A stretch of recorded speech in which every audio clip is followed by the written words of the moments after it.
Hello dear students, let's do worksheet number 63 for trigonometry. देखिए बेटा, first of all हमें एक टेबल दी गई है और उसके अकॉर्डिंगली डायग्राम बनाने के लिए बोला गया है. टॉवर, एंट्री, भवन और पेड़, जबकि बेस कितना है 40 मीटर और एंगल अवनमन कोण बन रहा है 30 डिग्री का. तो मैंने आपको दोनों डायग्राम समझा रखे हैं. देखिए इसकी फिगर बनाते हैं.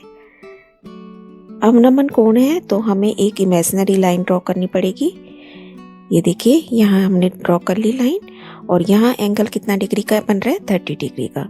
इसे शो कर देंगे और ये क्योंकि ऑल्टरनेट एंगल है तो ये भी एंगल इसके इक्वल हो गया. तो फर्स्ट केस में हमारी ये फिगर बन गई. अब इसमें से भवन ये होगा और पेड़ यहाँ कहीं होगा. ठीक है ना. सेकंड देखते हैं दीवार और सीढ़ी, जबकि हाइपोटेनस आपको 10 दिया गया है और उन्नयन कोण है आपकी बार. तो देखिए इसको बना लेते हैं. 90 का एंगल का साइन आपको जरूर लगाना है. उन्नयन कोण है इसका मतलब नीचे से ही आप ऊपर देख रहे हैं 60 डिग्री का और विकर्ण आपको पास है 10 मीटर. अगला केस है जबकि एक बच्चा और काइट है, हाइट 80 मीटर दी गई है और उन्नयन कोण 45 डिग्री. तो इस केस में हमें पता है कि परपेंडिकुलर और बेस इक्वल होते हैं.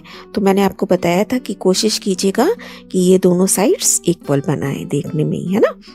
तो नेक्स्ट चलते हैं बेटा. नेक्स्ट पेज पे देखिए, ये एक अलग वीडियो में हम समझ चुके हैं कि या तो हमारे पास 30 60 90 का कॉम्बिनेशन होता है या 45 45 90 डिग्री का, है ना. और उस केस में हमारे पास सबसे छोटी साइड कैसे हमें लर्न करनी है. सबसे छोटी साइड कौन सी होती है हमेशा 30 डिग्री के सामने वाली साइड. तो अगर वो x है तो उससे बड़ी x√3 होगी हमेशा और कर्ण हमेशा हाइपोटेनस हमेशा दुगना होगा छोटी साइड का. और 45 40 वाले एंगल में आपको 1:1:√2 का रेशो याद रखना है.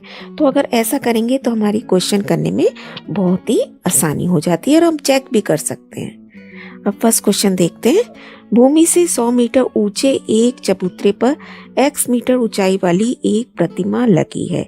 Statue of x metre tall stands on the top of 100 metre long pedestal from a point on the ground. तो इसकी फिगर बेटा साथ साथ ड्रॉ करते जाते हैं. देखिए कितनी हाइट दे रखी है 100 मीटर और जो ऊपर स्टैचू लगा हुआ है उसकी हाइट x मीटर है ना. तो इसको लिख लेते हैं सारा. और एक बार वो चबूतरे के शिखर पर 45 डिग्री का कोण बना रहा है यहाँ पे और जो स्टैचू के पॉइंट को देखता है तब कितने डिग्री का कोण है. प्रतिमा के शिखर को देखता है तो 60 डिग्री का एंगल है बेटा. अगर ये स्टैचू है ना आपका AB, अगर इसके टॉप को देख रहा है तो 60 डिग्री का एंगल है. और अगर चबूतरा ये 100 मीटर ऊंचा चबूतरा है तो यहाँ पर 45 डिग्री का एंगल है. तो देखिए इसको भी लिख लेते हैं, मार्क कर लेते हैं एंगल को. अब हमें क्या पूछा गया है, स्टैचू की हाइट बताइए. That means we have to find AB. अब AB कैसे निकलेगा. देखिए ये राइट एंगल ट्राइंगल है, इसका मतलब यहाँ पे हमें स्टैचू AB निकालना है जिसकी हाइट उसने x दे रखी है. अब AB आप कैसे निकालोगे, AC माइनस BC. इस पूरी हाइट में से मैं BC को माइनस कर दूंगी. अब पूरी हाइट कैसे निकलेगी वो देखिए, हमारे को दो ट्रायंगल कंसीडर करने पड़ेंगे जबकि BC मुझे पता है तो BC की जगह हमने लिख दिया 100. अब प्रॉब्लम हमारी रह गई कि मैं AC कैसे निकालूं बेटा. तो एक तो ट्रायंगल हमारे पास बन रहा है BCD और एक ट्रायंगल बन रहा है ACD. दो ट्रायंगल दिख रहे हैं हमें. तो हम क्या करते हैं ऐसे केस में, हम वो चीज निकालेंगे जो दोनों ट्रायंगल्स में कॉमन है. देखिए दोनों ट्रायंगल्स का आधार क्या है, CD. BCD में भी आ रहा है और ACD में भी. तो सबसे पहले हम छोटे ट्रायंगल से CD निकालने की कोशिश करेंगे. देखिए कैसे. और आपको पता ही है क्योंकि 45 डिग्री का जब एंगल बनता है तो बेस और परपेंडिकुलर इक्वल होते हैं, है ना. तो ये 100 है तो ये भी 100 आ जाएगा हमारा. इसको करते हैं. देखिए पहले आप लिखेंगे समकोण त्रिभुज BCD में BC बटा CD बराबर 10 45 और वो कितना होता है 1 होता है. इसलिए BC बराबर CD बराबर 100 मीटर. अब ये 100 आ गया। अब हम बड़े ट्राइंगल को कंसीडर करेंगे, triangle A C D. A C बटा C D is equal to tan 60 डिग्री। अब थीटा कितना बन रहा है, बड़े वाले ट्राइंगल में 60 डिग्री, तो अब की बार हम 60 डिग्री का एंगल ही लिखेंगे। अब उसकी वैल्यू हमें पता है √3 होती है, तो ए सी कितना आ गया, सी डी इंटू √3, यानी कि सी डी हम अभी निकाल चुके थे 100√3, तो सी डी की वैल्यू हमारे पास आ गई 100√3। अब इसमें हम यहाँ पुट कर देंगे, हमें ए सी भी पता है और बी सी भी पता है ना। तो अब हमारा ए बी हो गया 100√3 माइनस 100 आप देखिए कॉमन आ रहा है, 100 को कॉमन निकाल देंगे, अंदर बचेगा √3 minus 1, 100√3 minus 1 metre. This is our answer. ठीक है बेटा, और साथ में ही हमारे को इस क्वेश्चन में ये देखिए यहाँ पे 90 का मार्क जरूर करना है। नेक्स्ट देखिए, दी गई आकृति में भवन की ऊंचाई बताइए, find the height of the building. ये एक बिल्डिंग दे रखी है, एंगल दे रखा है, बेस दे रखी है, वेरी इजी है ना। तो देखिए लिख लेते हैं फटाफट। समकोण त्रिभुज ABC में AB by BC is equal to tan 60 and which is equal to √3। अब AB कितना आ गया, BC √3 है ना, तो BC की वैल्यू कितनी है 50, तो आंसर आ गया 50√3 मीटर। नेक्स्ट देखिए, एक बालिका पेड़ पर बैठे पक्षी को देख रही है, उसकी दृष्टि का उन्नयन कोण 45 डिग्री है। इसका मतलब हम नीचे से ऊपर देख रहे हैं ना। बालक की लंबाई 1.5 मीटर है और भूमि और बालक के पेड़ के बीच की दूरी 30 मीटर है। Child is watching a bird on a tree, the angle of elevation is 45 degree, child is 1.5 metre tall, है ना बेटा। ये आपको समझ आ गया क्वेश्चन। अब फिगर बना लेते हैं इसकी। देखिए यहाँ एंगल हमारा कितना बन रहा है 45 डिग्री, इसीलिए ये साइड मैंने कोशिश की है कि इसके इक्वल है।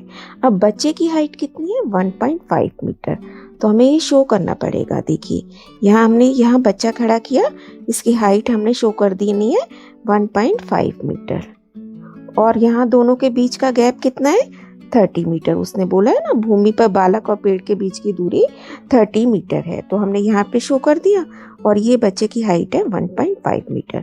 हमें बताना है पेड़ की ऊंचाई। यहाँ से पेड़ भी तो यहाँ जमीन पे है ना, जमीन हमारी ये है, तो यहाँ से पेड़ की ऊंचाई हमें काउंट करके बतानी है। अब देखिए बेटा कैसे स्टार्ट करेंगे। देखिए इसके सबके नाम लिख देते हैं।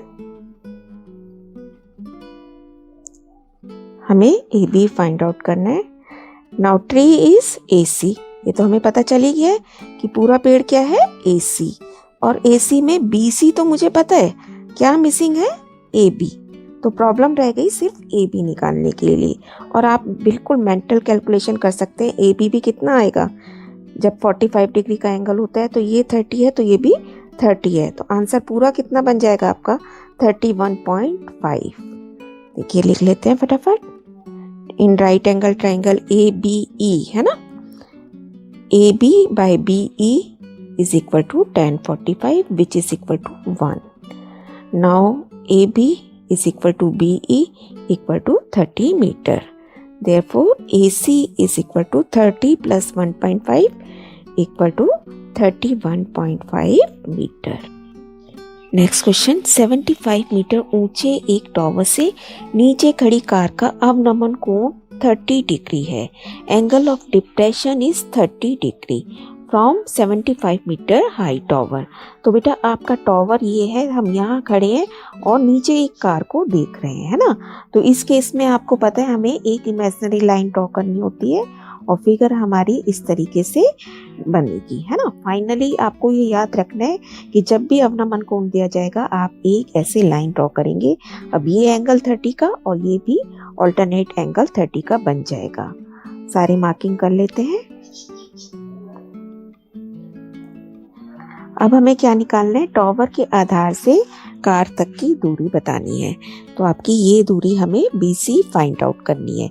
तो very easy, AB by BC tan 30 का फॉर्मूला लग जाएगा और हमारे पास BC की वैल्यू आ जाएगी। AB by BC is 1030, that means BC is equal to, देखिए BC इधर ऊपर चला गया, √3 75, क्योंकि AB की वैल्यू हमें पता है 75, तो √3 ऊपर जाके 75 √3 मीटर BC की फाइनल वैल्यू आ गई। और साथ ही देखिए बेटा, आपको पता है यहाँ पे कितने डिग्री का कॉम्बिनेशन बन रहा था, 30, 60 और 90 का।